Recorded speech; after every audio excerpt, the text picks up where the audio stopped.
Hello guys, आज हम पनी मूवी को एक्सप्लेन करेंगे। तो मूवी की शुरुआत में हम डॉन और बीजू दो लड़कों को देखते हैं। ये दोनों ही त्रिशूर नाम के शहर में रह रहे थे। इन दोनों का सपना होता है बहुत बड़ा गैंगस्टर बनने का, और त्रिशूर शहर ही गैंगस्टर्स की वजह से ही जाना जाता था। यहाँ का सबसे बड़ा गैंगस्टर होता है गिरी। उसकी पूरी गैंगस्टर लोगों की टीम होती है, और गिरी का इतना आतंक होता है कि उससे पुलिस वाले भी डरते थे। वहीं पुलिस वालों का सीनियर ऑफिसर गिरी के खिलाफ जानकारी जुटाने में लग तो जाता है, पर बाकी के पुलिस वाले उससे कहते हैं कि सर, आप अभी अभी नए आए हैं। हम तो कई सालों से गिरी के खिलाफ सबूत जुटाने में लगे हैं। हमें पता है कि कोई भी अपराध होता है तो उसे गिरी और उसके आदमी ही अंजाम देते हैं। उसके साथ कई लोग हैं तो बहुत मुश्किल होती है उसके खिलाफ सबूत इकट्ठा करने में। तब सीनियर कहता है, तो आप लोग क्या चाहते हैं कि हम ऐसे ही बैठे रहे हाथ पे हाथ रख के उन लोगों को अपराध करने दे? ऐसा नहीं हो सकता। हमें कैसे भी करके उन्हें रोकना होगा, क्योंकि ये लोग कानून की ऐसे धज्जियां नहीं उड़ा सकते। यहाँ बिजू और डॉन को किसी ने रमेश नाम के आदमी को मारने की सुपारी दी थी। रमेश का किसी आदमी के साथ जमीन को लेकर झगड़ा चल रहा था। वो आदमी रमेश की जमीन खरीदना तो चाहता था, लेकिन रमेश उसे बेचना नहीं चाहता था, इसलिए उसने रमेश की सुपारी उन्हें दी थी। इसलिए बिजू और डॉन ने उसे एटीएम में चाकू घुसा घुसा कर मार दिया, वो भी खुलेआम बीच पब्लिक क्राउड के सामने। रमेश को वो दोनों मार भी देते हो, किसी को इस चीज की भनक तक नहीं लगती है। यहाँ गिरी भी अपनी पत्नी गौरी के साथ ऑफिस में होता है, जहाँ उसका पूरा परिवार भी आया हुआ था, क्योंकि गिरी की बहन का बर्थडे होता है और सेलिब्रेशन की प्लानिंग के लिए वो यहाँ पर होते हैं। गिरी की कजन भी हमें दिखाई देती है, जो कि आईपीएस ऑफिसर होती है। और वहीं जिसको बिजू और डॉन ने मारा था, रमेश, वो गिरी की गैंग का मेंबर होता है। अब वहाँ बिजू और डॉन हत्या तो कर देते हैं, लेकिन उन पर किसी को शक ना हो इसलिए वो फिर से मार्केट के बाहर आकर लोगों को चिल्लाते हुए कहते हैं कि देखो, यहाँ किसी का मर्डर हुआ है, कौन है ये? और ये सब सुनकर वहाँ लोग इकट्ठे हो जाते हैं। लोग पुलिस को भी फोन कर देते हैं, जो उस एटीएम को सील करके वहां पर जांच करना शुरू कर देती है। फिर पुलिस वाले पूछते हैं कि सबसे पहले लाश को किसने देखा था, क्योंकि एटीएम में कोई भी कैमरा वगैरह नहीं था। यहाँ लाश को सबसे पहले किसने देखा था, इस पर बिजू और डॉन भी शामिल होते हैं, जो बता देते हैं कि लाश पहले उन्होंने ही देखी थी। वो लोग त्रिशूर के ही रहने वाले थे और उनका कोई रिकॉर्ड भी नहीं होता है, तो पुलिस वाले उनको चेतावनी देकर छोड़ देते हैं कि वो शहर से कहीं बाहर ना जाए, और उनसे उनका फ़ोन नंबर भी ले लेती है। अब डॉन और बिजू काफ़ी खुश थे, क्योंकि उन्होंने मर्डर कर दिया था और किसी को पता भी नहीं चला। त्रिशूर शहर में सबसे पहला कांड उन्होंने कर दिखाया था। ये तो सिर्फ शुरुआत थी, अभी तो और भी ऐसे कांड होने बाकी थे। इसके बाद वो दोनों मॉल में जाते हैं, जहाँ पर वो दोनों अपना हुलिया बदल लेते हैं ताकि कोई उनको पहचान ना ले। वहाँ पर आने के बाद उन्हें गौरी दिखाई देती है। वो वहाँ पर सामान खरीद रही थी। डॉन की नजर उस पर पड़ जाती है और वो डॉन काफी गंदी नजरों से उसे देखता है और जानबूझकर गौरी के पास जाकर उसे छूने की कोशिश करता है। गौरी को इस हरकत पर इतना ज्यादा गुस्सा आ जाता है कि वो वहीं पर उसे थप्पड़ मार देती है। इसके बाद वो मॉल से निकलने लगती है और वहां पर गिरी आ जाता है। अब डॉन और बीजू थोड़ा घबरा जाते हैं, क्योंकि उन्हें नहीं पता था कि त्रिशूर आने के बाद उन्होंने ये काम शुरू करते ही त्रिशूर के सबसे बड़े डॉन की वाइफ के साथ इतनी गंदी हरकत कर देंगे, और कहीं उन दोनों का करियर बनने से पहले ही खत्म ना हो जाए। गिरी उसके पास आता है और गौरी उसे सब कुछ बता देती है, और वो ये नहीं जानती थी कि ये सब सुनने के बाद गिरी का गुस्सा 7वें आसमान पर पहुंच जाएगा।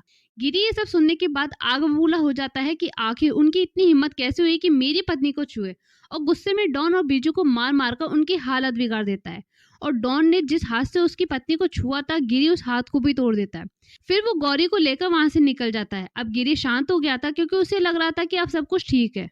अगले ही सीन में रमेश का अंतिम संस्कार दिखाया जाता है, जिसमें गिरी भी आता है। रमेश का एक बड़ा भाई भी होता है, जो सभी को ये बताता है कि रमेश एक बहुत ही अच्छा इंसान था, और साथ ही उसके पास बहुत सारे पैसे भी थे। उसके पैसों की वजह से उसे मार दिया गया है। बेचारे ने शादी तक नहीं की थी और भगवान को प्यारा हो गया। दूसरे सीन में हमें डॉन और बीजू को दिखाया जाता है, जो इस वक्त हॉस्पिटल में थे। गिरी ने उनको मार मार कर इतना बुरा हाल कर दिया था कि उन्हें एडमिट होना पड़ गया था। तभी वहां दो लोग आते हैं। इन दोनों ने ही डॉन और बीजू को रमेश को मारने के लिए सुपारी दी थी। फिर हमें पता चलता है कि ये तो रमेश के बड़े भाई के बेटे हैं।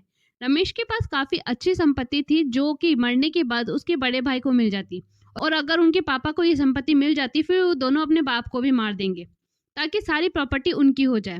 इसलिए उन दोनों ने डॉन और बीजू को 10 लाख रुपए दिए।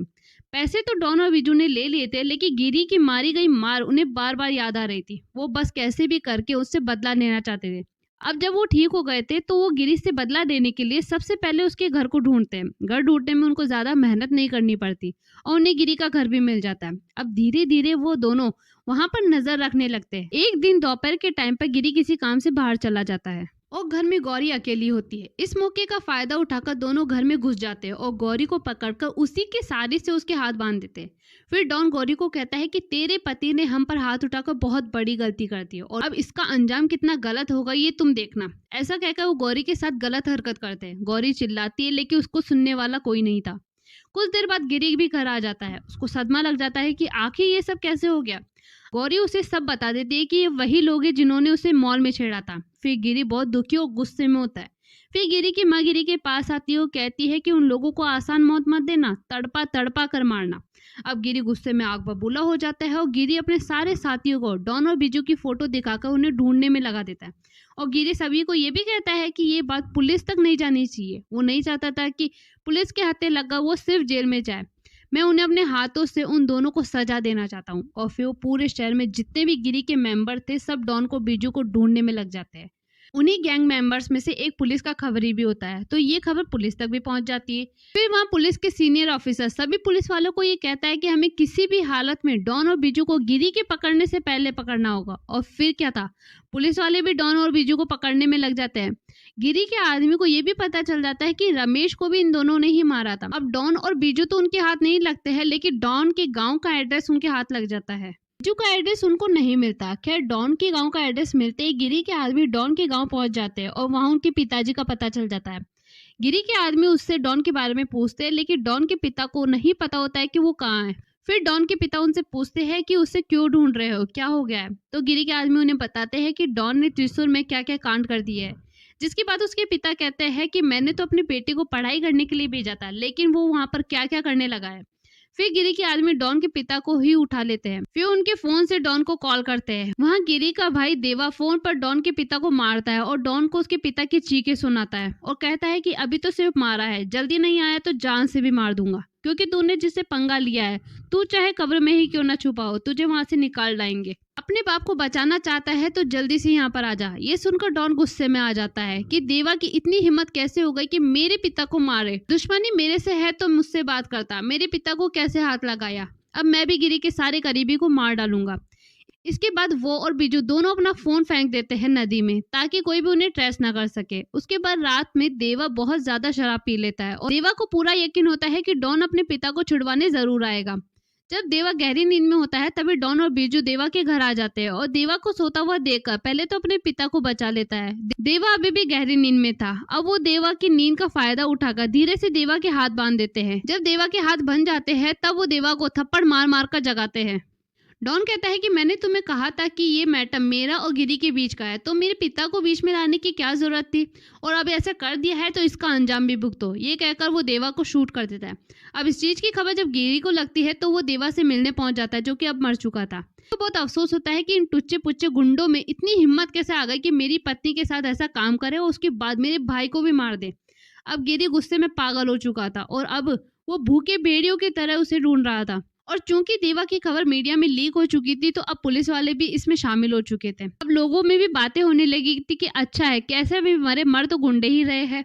गुस्से और भाई की मौत का सदमा लिए गिरी अपने घर जा रहा होता है। तभी डॉन और बिजू रास्ते में छुपकर अचानक से ही गिरी पर हमला कर देते हैं। एक गोली तो गिरी के कंधे में छूकर निकल जाती है। फिर भी गिरी अपनी बंदूक निकालकर दोनों पर फायरिंग करना शुरू कर देता है। वो दोनों भी बाइक पर सवार होकर भागने लगते हैं। फिर गिरी भी पूरे गुस्से में तेज रफ्तार में गाड़ी चलाकर उनका पीछा करने लगता है। गिरी उनको किसी भी हालत में पकड़ना चाहता था।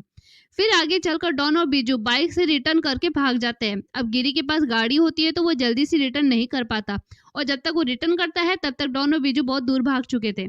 गिरी भी गुस्से में पछताता है क्योंकि बिजू और डॉन उसके हाथ से छूट भागे थे।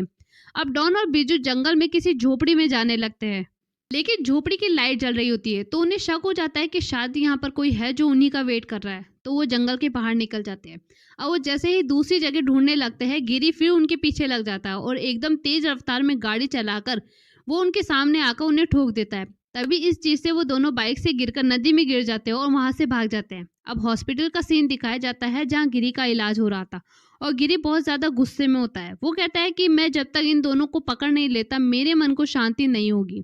सीन में हमें उन दोनों भाइयों को दिखाया जाता है जो अभी पकड़ में आ चुके हैं, जिन्होंने रमेश को मारने की सुपारी दी थी। उसके बाद गिरी का साला दीपक डॉन और बीजू के पड़ोस वालों को पैसे देकर कहता है कि अगर बाय चांस डॉन और बीजू आपको दिख जाए तो हमें बता दें। अब ये सब करके दीपक अपने घर जाता है तो डॉन और बीजू उससे मिल जाते हैं और वो दीपक को कहते हैं कि मेरे पिता को बंदी बनाने का सबक तुम लोगों को काफी नहीं था जो हमारे पड़ोसियों को खरीदने आ गए हो। अगर तुम लोगों में हिम्मत है तो हमें पकड़ कर दिखाओ। दूसरों का सहारा लेने की जरूरत क्या है। कहने के बाद डॉन दीपक के ऊपर चाकू से वार कर देता है और दीपक के फोन से डॉन गिरी को कॉल करता है और उसे बताता है कि तेरा साला जिंदगी और मौत के बीच में जूझ रहा है, बचा सकता है तो उसे बचा ले। गिरी जल्दी से वहां पहुंचता है और दीपक को हॉस्पिटल में ले जाता है, जिसके बाद दीपक की जान बच जाती है। अब पुलिस वाले वहां आ जाते हैं और गिरी को उसके परिवार वालों को कहते हैं कि देखो हम डॉन और बीजू के पीछे लगे हैं, हमारी पूरी टीम उन्हें ढूंढ रही है, इसलिए तुम लोग प्लीज पीछे हो जाओ और कानून को अपने हाथ में मत लो। फिर गिरी कहता है कि तुम्हारी टीम कब से उनके पीछे लगी है, तभी मेरा भाई मर गया है और मेरे साले पर जानलेवा हमला हो गया है। क्या मैं पूरे परिवार को मरने दूं, उसका इंतजार करूं? एक बार अगर वो दोनों मेरे हाथ लग जाएंगे तो उन्हें जिंदा नहीं छोड़ूंगा। ये बात सुनकर पुलिस वाले भी थोड़े चुप हो जाते हैं। अब डॉन और बीजू की नजर गिरी की माँ पर होती है और वो उन पर हमला करने की ताक में होते हैं। लिफ्ट में जब गिरी की माँ दीपक से मिलने आती है तो डॉन और बीजू भी बुरखा में वहां आ जाते हैं और फिर कहता है डॉन और बीजू गिरी की माँ पर चाकू से हमला कर देते हैं, लेकिन सही टाइम पर उनको बचा लिया जाता है। अब गिरी की हालत खराब हो चुकी थी, तभी गिरी के पास एक कॉल आता है कि डॉन और बीजू ने अभी पुलिस के सामने सरेंडर कर दिया है और अब वो जेल के अंदर है। ये सुनते ही गिरी तुरंत पुलिस स्टेशन पहुंचता है जहाँ सच में डॉन और बीजू मौजूद थे। गिरी सिर्फ गुस्से में उन्हें देख रहा होता है, लेकिन पुलिस वाले उससे कहते हैं कि देखो अब टेंशन लेने की जरूरत नहीं है, हमने इन पर इतने चार्जेस लगाए कि ये दोनों कभी भी बाहर नहीं आ पाएंगे। फिर हमें बताया जाता है कि यही इन दोनों का प्लान होता है, अगर वो एक बार सरेंडर कर दे तो खुद पुलिस गिरी और उसके आदमियों से उन्हें बचाएगी भी और फिर वो पैसे खिलाकर कुछ दिनों बाद ही जेल से बाहर भी आ जाएंगे और गिरी ये बात समझ चुका था।